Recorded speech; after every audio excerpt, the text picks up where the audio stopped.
Hey guys, another MCSLOTS reviews here, and this is the Chevrolet Camaro GT. Now this is the only one that Scalextric have done this year, and it's a detailed car, so it's not a super resistant one, and this one's got the lights on it as well. It's a shame that they've only done one. I'm a bit, disappointed, and I don't hold out much hope that there's going to be another one after this car. Only just because of the fact that, in general, this car is not a great one to drive. It's a bit boring really, and it doesn't handle at all, and it's a bit like the Corvette where we were really excited about that coming out and it just didn't handle, and then this one came out and that didn't handle, and then they made the McLaren, and the McLaren was like the best car since, I don't know, since the MG. That was a really good car, and I really like that MG as well. So, and I mean the Lola MG LMP car, not the MGB, but this is quite a nice looking car actually. And the only reason I got this one is because my brother actually won it in the World Championship, the Scalextric World Championship. He won it, he finished 9th or something in the standings overall, and he did that at Scalextric. They were holding the World Championship, and he went there and he did it in an Audi. And my excuse for not qualifying is I wasn't there on the day when he did it, but oh well, I did give it a go, but only once or twice. So yeah, not well done to my brother. He was 9th. He was the only one that was in the top 10 with an Audi. Everyone else did it with the Porsche or the Lamborghini. And yeah, so that's quite an achievement. And considering he says he doesn't like the Audis as a car, and he went and qualified 9th of them in the whole of the United Kingdom, or it might have been the world, I'm not entirely sure. But that's pretty good. And Scalextric sent him a car for winning one of the days, as in like setting the fastest lap time in one day. And this is the car we got. We thought it was going to be the Lotus F1 car. We heard a rumour it was the Lotus F1 car, and we were a bit like, oh, don't want that, to be honest. Well, my brother didn't really want that. And he was quite chuffed that he's got the Camaro, because he likes the Camaro as a car. And he's got quite a few of the American sports cars, American muscle cars as well. So yeah, and I think also he likes the fact that he's got this one. He can use it as a digital car at Otaco from now on. He's got something just to mess around with. Let's move on to the car then. That was the origin. That's how we got this car. So I probably won't be buying this one myself. I might do if I see it really cheap somewhere. But again, you can get this one as well from MCSLOTS. So if you're looking for a cheap one, go to MCSLOTS. He's got them at a great price. The description for his eBay account is in the link for his eBay shop is in the description. So this isn't exactly the one that Scalextric spoiled in the they did say they were going to do one when the picture. They didn't exactly do the right one, because they did the one with the blue stripe, or they had that in the picture, but this is the one with the orange stripe. But nonetheless, it's still a nice car, and I love a new car because it looks all shiny and nice at the bottom, no scratches, and that's also when you can tell when a car's been used a bit, if it's got scratches along the magnet bit. But it's a sidewinder as usual. Back wind's a bit wobbly on that one, but I don't know if it's just my one. Rim mirrors are pretty solid, so if you break them, they will just come off. No windows on the side there. You've just got hollowed out bit, and you've just got, get your finger in there, and you've got the mesh as well. So that's actually quite interesting. I don't think I've actually seen a car with hollow windows.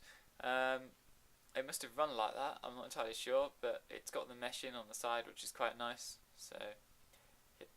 It's got some very nice sponsorship. It's another ADAC car as well, and I like my ADAC championship. It's a pretty good championship, and I like some of the cars they've done. They've done 2 Audis, a Lamborghini, and a Ford GT from there. So they've covered, 3 major manufacturers, 4 major countries that do. And now you've got something to go with the Ford as well. The Ford is the only one that isn't digital plug ready out of all the cars, which is a bit of a shame, because you could, in theory, digitise them all quickly, and now you could have a 6-car race. Or is it 4? 5 cars, sorry. You could have like a 5-car race and have but you'd have to obviously now retrofit the Ford GT, so fortunately it's not as easy as it seems. But nonetheless, the Ford GT is actually a pretty good digital car, so it might even be worth invested in the ADAC cars, and you can race them all against each other. Because I think some of the teams are still going. I mean, the Ford GT team's definitely going. I don't know about the Rosberg cars, don't know if they're going anymore, but for definite, the Lambda Racing is still going, and I think the Rayter Engineering, which is the MRP Lamborghini, the nice blue one, that one's still going as well. And yeah, so now you've got this one to add to your ADAC collection if you want to. But unfortunately, as far as Camaros go, they wouldn't be on the same level. Or they'd be absolutely wrecked in a race against the likes of the Lamborghini and the Audis, and even the Ford would be able to beat this in an easy fight. It's because the magnet position, it's a lot better than the Corvette, but it's just so high and heavy that it doesn't really have the best grip level anyway.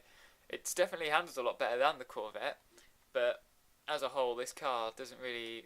It's got the too weak a magnet, and it's only got one magnet position as well. It really needs a second one, and like maybe right in front of the magnet, so you could put two magnets in there. I think if you opened it up, you could probably glue one in somewhere near the front, and that would probably help a bit more. So you can modify this car to make it a bit better. But what I like on the high detail car is the Yokohama and the Advent on the tyres as well. So they definitely have put a lot of effort and detail into this car, and I do like this car. I think it's the nicest looking Camaro they've done, because the Stevenson one was pretty nice when that came out. The number 6 blue one wasn't my favourite, but now they've done this one. So you've got 3 cars to choose from. I would recommend this one the most, only because it's, you know, the nicest colour scheme. It's another ADAC car, so you've got some others to go with it, and it's quite a fantastic looking car. But for a race car, it's not the best, if I'm honest. So that's the review. Please rate, comment and subscribe. Don't forget to have a look at MCSLOTS eBay page as well, because he's got some pretty good offers on there. Even if you're not into, if you don't want to buy a Scalextric car, he does die-cast as well. He does a lot of die-cast, and he sells a lot of miniatures stuff as well. So keep an eye out for him. Just keep watching, keep going on his page, and if you do buy something, quote my name. We just need to know how many people are seeing the channel and going straight to him from here. Quote DMOS reviews, and yeah, it would be nice to know, hear from him to say, oh, a few of the people that have been buying from me have also been watching your videos. So if you do buy from MCSLOT, he does post worldwide as well. So if you're in like Australia or Spain or France, and you're worried that he's going to charge you to send abroad, he's not. He does free worldwide. I think he does worldwide shipping for most of his products, not all of them. Some of them you do have to pay a little bit of postage for, but most of it is free. So yeah, that's the review. Please rate, comment and subscribe, and don't forget to check out MCSLOTS. The link is in the description.